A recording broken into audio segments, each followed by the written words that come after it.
Hello, and thank you for joining the McGraw-Hill Education Balanced Literacy webinar. In this session, you will learn how to incorporate best practices for collaboration into daily literacy instruction and activities. Joining us today is Kathy Baumgartner. She is the founder and lead literacy consultant for Strategies Unlimited. With more than 30 years of education experience, Kathy Baumgartner is a passionate presenter who combines interactive instructional best practices and positive humor at every opportunity. Kathy strives to bring successful research-based practices as well as her own classroom experiences into her presentations to promote and support high-quality teaching. You can visit Kathy at kbumreading.com. Thank you, Kathy, for joining us. John Slagle is our Senior National Curriculum Specialist with McGraw-Hill Education. His daily work involves developing partnerships. His passion is focused on increasing student-teacher engagement through effective instruction. John's partnerships have included long-term research-based initiatives with schools throughout the nation. He is also the co-author of the Parent-Teacher Partnership, Making the Most of the Middle Years. Thank you, John, for joining us. You know, it's so exciting to get to be with you today, to visit with Kathy Baumgartner, really one of our heroes, one of our Wonders resource authors, and just really one of the leading educators around the country focused on empowering students in the literacy workshop. And we're going to be talking through some practical tools that Kathy has developed that really equip learners as collaborators and community members, because everything we do in the literacy workshop matters. And Kathy will tell us today about that. Sounds great, John. Thank you. I'm glad to have that opportunity. I would like to start our session this morning with a little quote that I have from Todd Whitaker that I found very true for sure, when it says the best part of teaching is that it matters, but the hardest part of teaching is that every moment matters every day. That means simply, of course, that on a daily basis, our teachers are always searching for ways to help their time management to be as productive and sustainable and to produce teaching that sticks in every opportunity. Every time I talk to teachers, they always tell me the same thing that I knew from my own classroom, so that time is one of those biggest problems that we have. So how you make the best of every day is very, very important. In today's world, you know, the standards are higher, college career ready, opportunities are abounding from pre-K all the way up through our graduation. And our students now have to read like detectives and write like investigative reporters, which is not totally new, but has a whole new spin on how important it is to marry the reading and the writing. And I tell people all the time that now we need to look at it to the fact that reading and writing are like married. Now they're like in a marriage, and there is no divorce in literacy. So we want to take all of that in consideration too. So what's the question we're always asking? I think the question you're asking me, John, is, so what does it look like? And I know that you're always explaining this yourself, you know, so what does that balanced classroom, you know, look like? What does a literacy-rich and student-centered classroom look like? Well, it looks like, you know, many things, kind of answer my own question. It can look like things that involve our kids in every moment of every day through reading and writing and speaking and listening and being involved. It's like a structure. I kind of like to look at it like this. That's that framework. That's kind of what balanced literacy is. It can look different in different places, but pretty much there's the bones, and they're there. And a good balanced literacy classroom has those bones, has those structures. You know, read alouds, shared, close reading, small group reading, independent collaborative reading, reading foundations, decoding, phonemic awareness, phonics, alphabetic principle, all those things, along with word study, and then the shared and collaborative writing, and the guided writing, the independent writing. Wow, so many things. It's just like, what how does that all come to be, and how do I get all that done in my classroom? How do I ensure that my day includes a variety of instructional strategies and materials, and that I'm using those resources that I have in place to do authentic and explicit teaching, and to make sure that my meaningful literacy activities and tasks are truly meaningful literacy activities and tasks, including the development of student skills and the word study and authentic explicit teaching. And let me say that one again, authentic explicit teaching. Our teachers have to teach. Students can't take and run with anything they haven't been taught or had opportunities to access. So that's always important to happen daily with collaborative literacy activities and tasks that have that daily emphasis on the listening, the speaking, the reading, the thinking, and the writing that support our learners. So we come to this.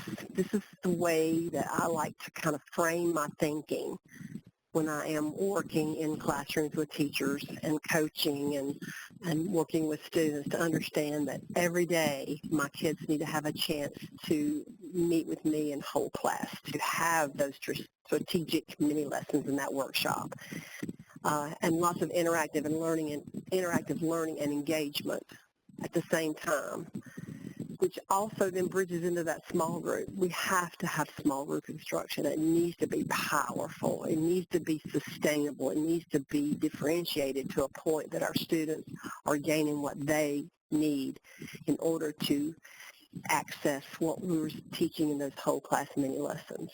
And then, of course, the final tri-leg is the independent and collaborative, so the students can go away and work together and then work on their own to show us those results. You know, Kathy, it's so exciting to hear you talk about this idea of authentic teaching, because it's only with authentic teaching that authentic learning happens. And I'm so excited to get to walk with you through some of the tools that you've developed to make sure that the marriage between reading and writing instruction is a balanced and good one.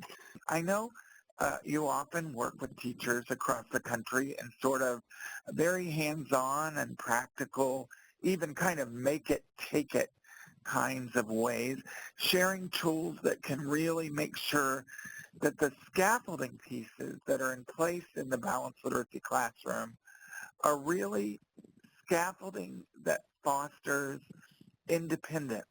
You know, sometimes we can do things with learners that foster dependence.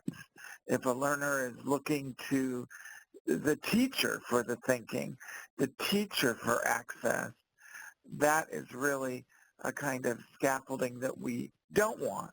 But we want scaffolding that empowers. And a lot of the tools that I see you use with students and with teachers foster this kind of independent thinking. I wonder if we could just walk through some of those tools with our guests today.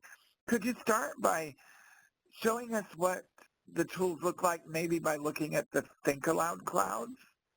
Sure, absolutely. And I like to think about my literacy tools that I use as being those definite resources that our teachers can use to teach with and that our students can take away and learn with.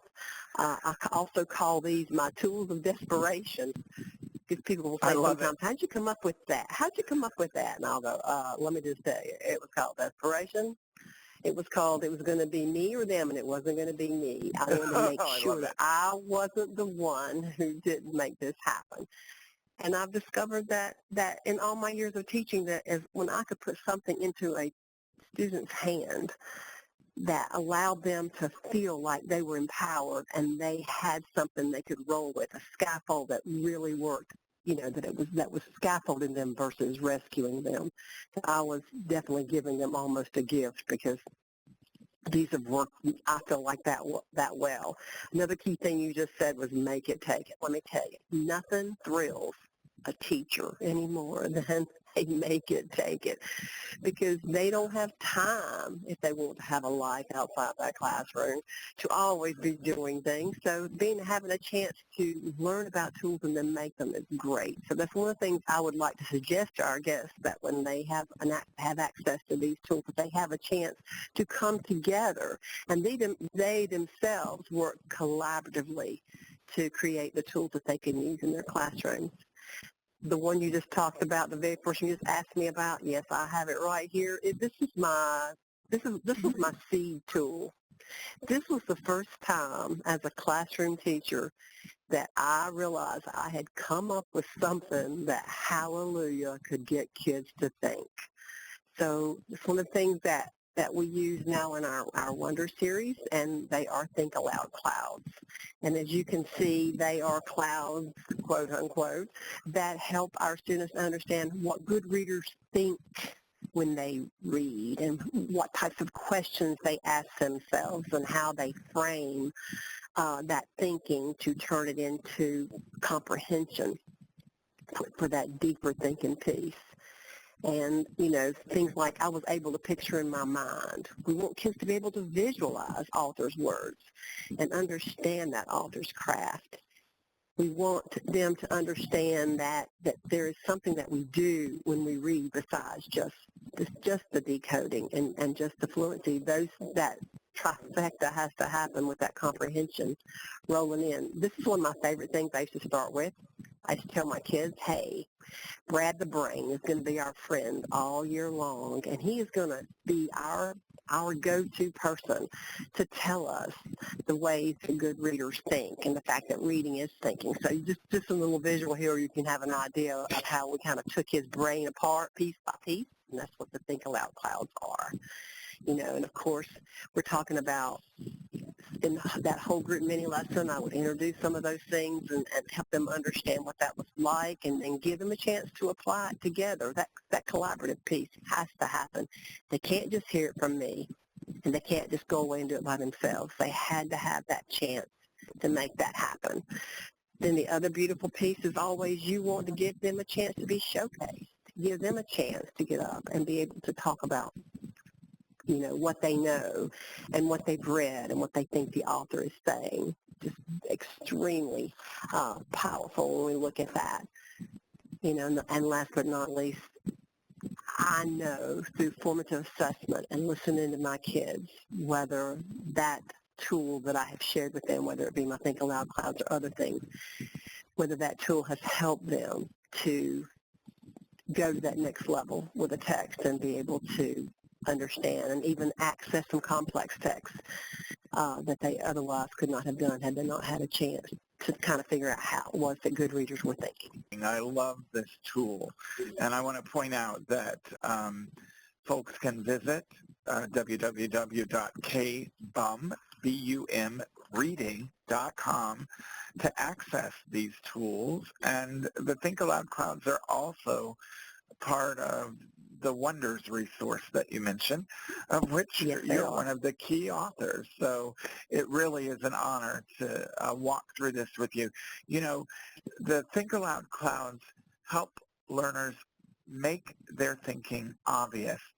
And to our point today, they give a space for learners to begin conversation about their own thinking.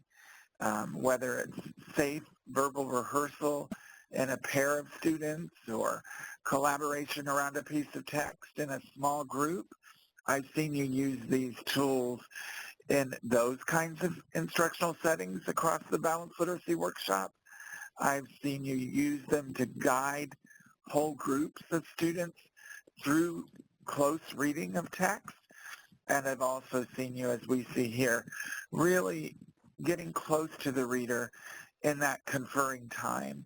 And this is a scaffold that lifts the student to a point of agency, that we're really able to talk about what our brain is doing while we're reading. And I love Brad the Brain.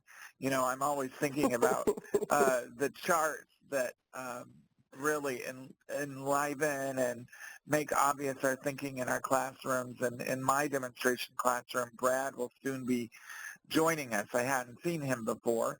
I love the idea of thinking about not only our thinking, but our very brains. That's kind of exciting. Yes. That Brad chart takes me to another tool that I know you use with great power in the balanced literacy classroom, and I know our friends here with us do too, but I think you have a really unique spin on them. The idea of anchor charts, charts that really help root our thinking so that we know what we're doing, when we're doing it, and why, to quote Dr. Allington from a long time ago. Tell us about the anchor charts that folks could access on your website, Kathy. Well, from time to time, people who go to my website will notice that I put up some new anchor charts because I've obviously been in classrooms and I've been working with students and I've been trying to frame and help them to organize not only my teaching but also their learning. And so as you can see from here, these are just some charts, a bunch of charts that I have up all at one time where I'm sharing these with teachers, of course, because I want them to have a chance to see the various lessons and ways that I've encountered and engaged students and work to empower them to feel like they could go away and take what we had all been learning together and apply it to other texts. One of the things I always start with as far as when I'm sharing with teachers about that anchor charting piece is that when they're setting their classrooms up, to create that area for whole class mini lessons and a place for anchor charting so that it's natural, it has a flow, there's a place for the kids to sit, and there's a place for them to access that chart and for them to see that they are part of that learning. Go back one, there we go.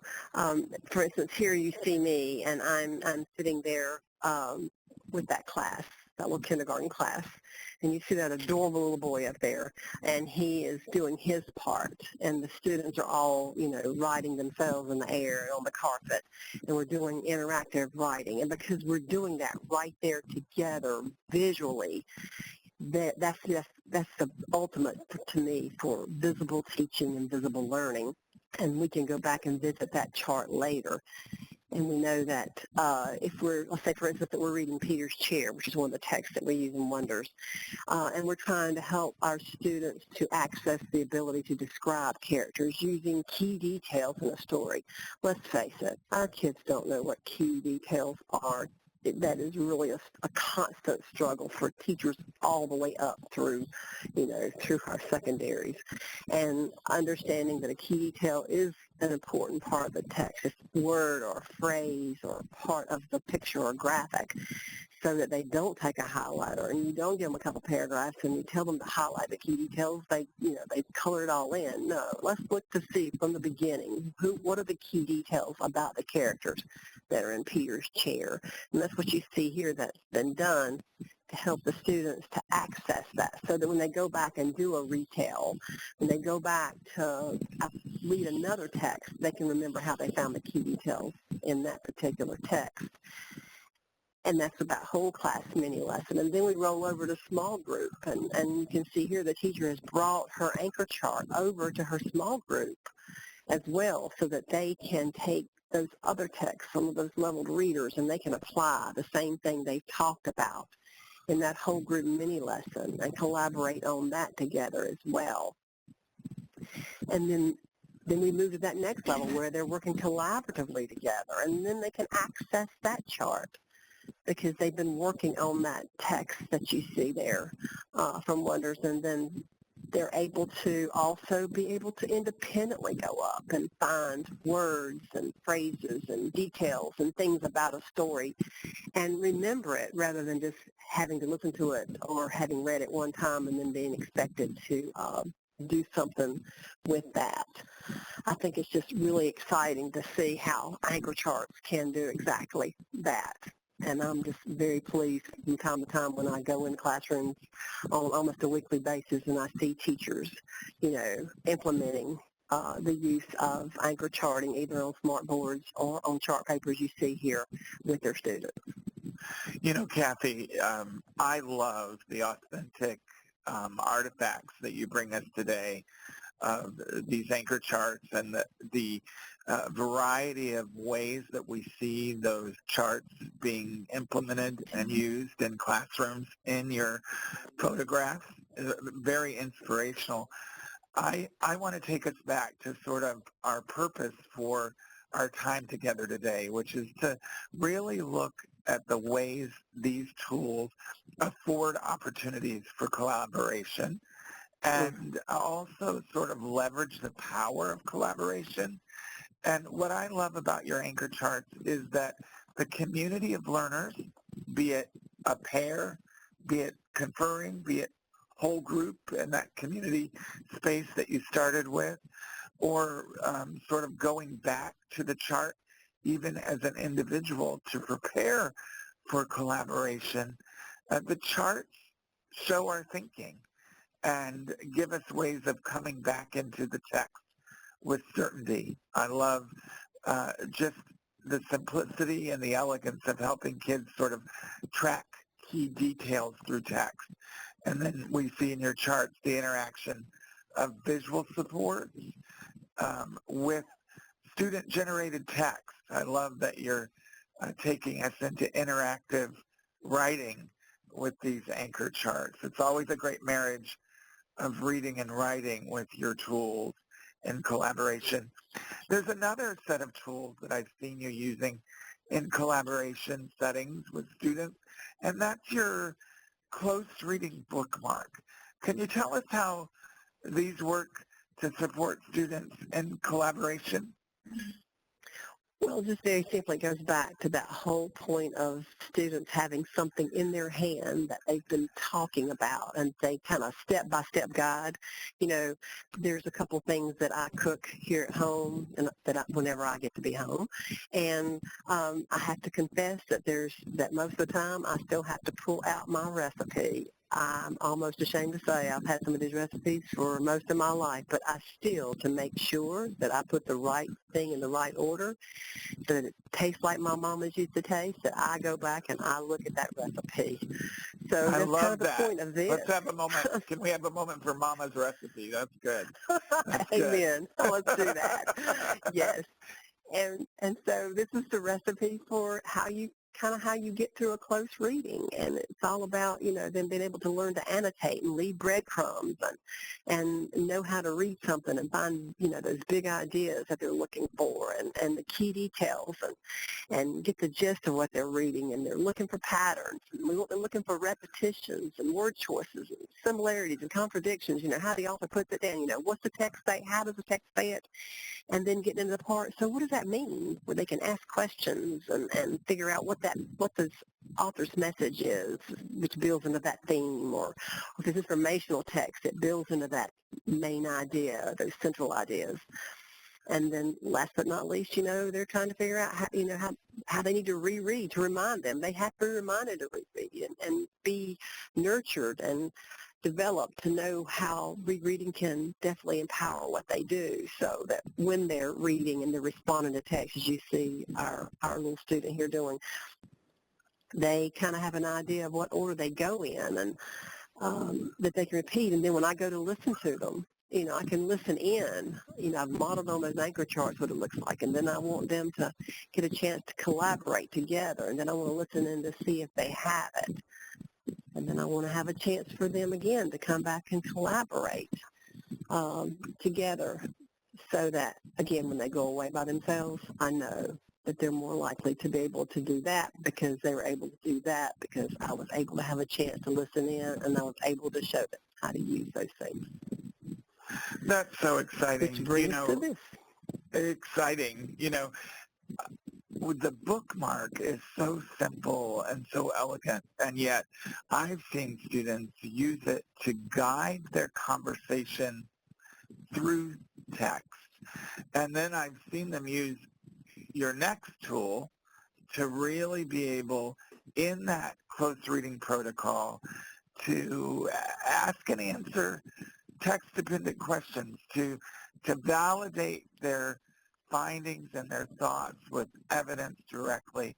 from the text that they're sharing with one another.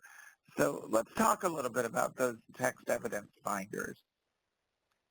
You know, I tell people all the time, I don't know what it is about a square piece of paper with a hole in it that will get kids to find text evidence, but these things definitely have some type of little magic to them.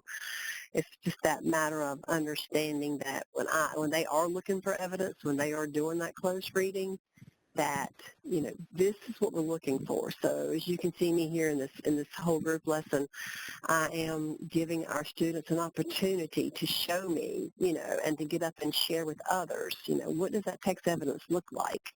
Would you share that with your partner, or you come share that with your group? If I'm in small group, I may many times, I put the tool in their hands while I am, first of all, guiding them and really, you know, doing that close, explicit, authentic teaching so they know what they're looking for. And then allowing that gradual release where I'm going to then allow them to work together and collaborate and share what they know and teach others what they know.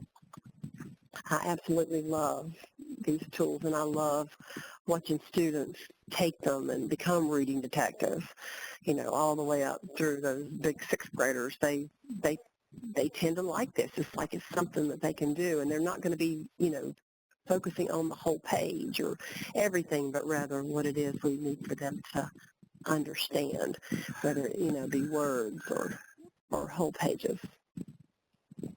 I love So how as you can see, practical they're doing it, you know, and yeah, it's so simple are. and so elegant. The opening, they look for evidence through the ruler, the square page with the round hole. Kids love it. And they really do. I think that you have a variety of other tools that support directly speaking and listening as well, don't you, Kathy? Your collaborative conversation tools or your speaking and listening tools. Tell us about those. I do, and I will tell you that was another thing that we talk about called desperation, because getting kids to actually do something beyond just turn and talk or just listen to respond, which means the kids might be taught just to be quiet while the other kid's talking, but pretty much they're just listening to wait till they shut up and then they can talk themselves. They need to learn the rules of that collaborative conversation. The speaking and listening standards lay them out across the country in all the different states and districts so that kids are learning. And one of the things that I learned before these tools can even happen is that they need to have those assigned roles, and they need to know who their partners are. As a matter of fact, I've done things like peanut butter and jelly partners, AB partners, salt pepper partners, but one of my favorite things to do is understand that when I want my kids to be speakers and listeners, and I'm teaching them how to do that with diverse partners, I must first and foremost teach them how to do it with assigned partners that I know they'll be productive with. You know, the last thing in the world we want our kids to do is just run around trying to find somebody to talk to, or, you know, as we know, choose their friends or make bad choices about who they're going to collaborate with. This is just a little chart that I've used before that has Velcro on it, the word Velcro. You heard that right? Velcro. Why do you think I have Velcro, John? So you see, so you see a little brush right? and a wheel up there? Mm-hmm. Little brush and a wheel might not need to be together for very long. So we have them so that they have the most productive pairing they can have. Or it may even need to be a little trio, as you can see down there. But then I do introduce them to the tools, and I talk about the fact that they need to know what a speaker does and what a listener does, and what talking is and what listening is. And on the right, you see the ones that I use with kindergarten and first grade, but that would be way too baby for my, the second graders. They don't want to have something that looks that baby. So, we make it kid appropriate. And they can, it's kind of like a talking stick. We've all had the talking sticks, right? Where you bounce it back and forth. And so it's just a way of like rehearsing for a PTO program. You know, you don't just get up there and let them go do a PTO program and sing and do little talking parts without going through rehearsal. Well, this is that rehearsal. And they're learning this language. And I tell teachers all the time, you know, our kids don't learn this language from the school bus driver or from the custodians or other people. They learn them from us, and then they can apply them with everyone. So they know. If they say, I'm wondering, the listener can hear that. Go, oh, I was also wondering, or what I'm thinking is, and then the listener can say, oh, I think I hear you saying, because the listener does have a voice. And through these types of scaffolds and tools, our kids can work with that, and they understand, you know, this language or what great conversations, you know, look like. And that's something that we want our kids to really have a good understanding of, and so that they can have good collaborative conversations in whole group and in that small group setting, as well as that independent and collaborative setting when they go away from us. So these tools fit in, you know, all three of those areas for sure. And very helpful to the conversation, yes. right, with partners. Yes, exactly. You know, which leads us to the tag piece. This kind of tags in with that, just to say that, you know, with the writing piece, I myself use this. And, you know, I suggest it to everybody, you know, to make it short. You know, those kids that are, as much as you also are engaged with teachers and are sometimes in classrooms, you know, you've got those kids who are always, you know, hanging on to you because they want to just keep you there the whole time. But learning how to tell them something you like about what they wrote, and A, ask them a question about it, and then G, give them a suggestion about what they should go add so that their feedback is more specific. And the peer collaboration is much more powerful with that writing piece, whether they're writing to respond to text or they're doing writing process. So really, the tag tool can be a tool that empowers students in their conferring one with another as they talk about their writing, as they share text. Really powerful. And what are the steps again? The T, the A, and the G? The T is tell them something you like about their writing. So, for instance, the little boy on the left can be sharing his writing, and then the little boy on the right will be telling him something he likes about it. He might say, I like how you used that description for the character. It's really funny. Can I ask you a question? That's the A. What did you mean when you said that that character was feeling very depressed? And then he says, oh, it just means that he's really sad because his dog has run away. And then he says, oh, gee, let me give you a suggestion. You should add that. So it's just that simple. Tell them something you like, specific, ask them a question, and then give them a suggestion so that, you know, they model that in whole group, they model it in small group, the kids come together collaboratively, and they're able to go away and do that together with their partners. It's really that sort of rapport back and forth where the author might tell a bit about their writing, and then the partner might ask and really give a suggestion. I love it. Tell, ask, give. I love it. It's very specific. Yeah, just very specific. I found this. I found some folks using this, and they weren't even sure where they'd gotten it from. We just kind of fine-tuned it and made it work for us. And, you know, the results are great because the teachers really need those students to feel empowered and collaborative in that classroom community. You know, that's how writing gets better. That's how they begin, that comprehension builds, and they have a better understanding, and they have ownership of what it is they're writing and what they're doing. You know, that sense of agency and ownership around the conversation in the classroom is something that I've watched you work. When you're working with classrooms to help students be cognizant of the kinds of genre of text that they're navigating, I know you have some very specific tools that help students as they navigate fiction, nonfiction, as they think about their thinking. And then if you could share your literacy wheels with us to close, that would just be amazing.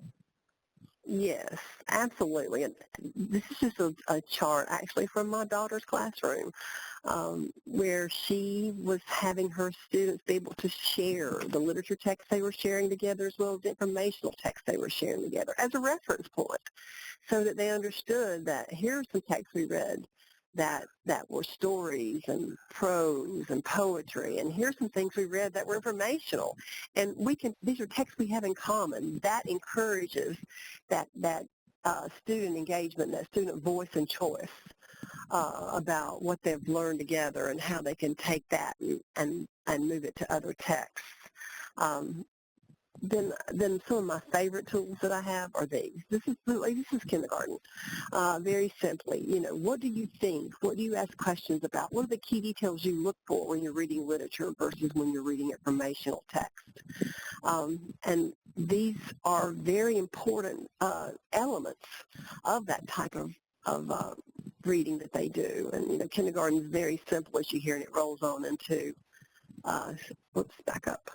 It rolls over into a little more detailed as we roll up the grade levels, and the complexity of the text requires them to go deeper with that text. But again, here we go. We have a roadmap, right? Sometimes, by the way, I call the big ones my GPS. There I am with my GPS. We roll it out. They can then be able to put sticky notes on it. They discuss what they're reading.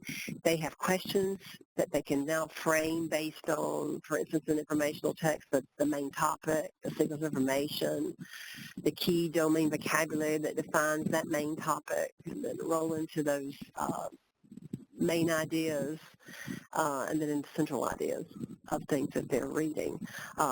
Again, they literally are walks. I call them walks that they can retell with and recount with, and that whole group mini lesson. And then they can take it to that small group and work with it there as well. And this is them doing some retelling in the small group. And see, it gives them a reference.